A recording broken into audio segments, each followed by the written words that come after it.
Did you know the servant who buried his money in the Bible wasn't lazy? He was terrified, and Jesus called it the worst failure in the story. Here's what happened.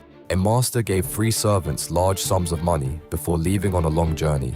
2 of them invested it and doubled what they had, but the third one dug a hole and buried his.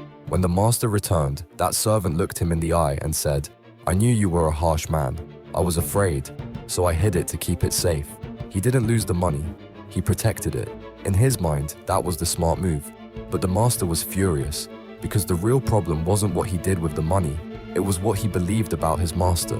His fear shaped his picture of God, and that picture paralyzed him completely. Here's the truth. A life built on fear will quietly destroy the very thing it was trying to protect. What you believe about God determines everything you do with what He gives you.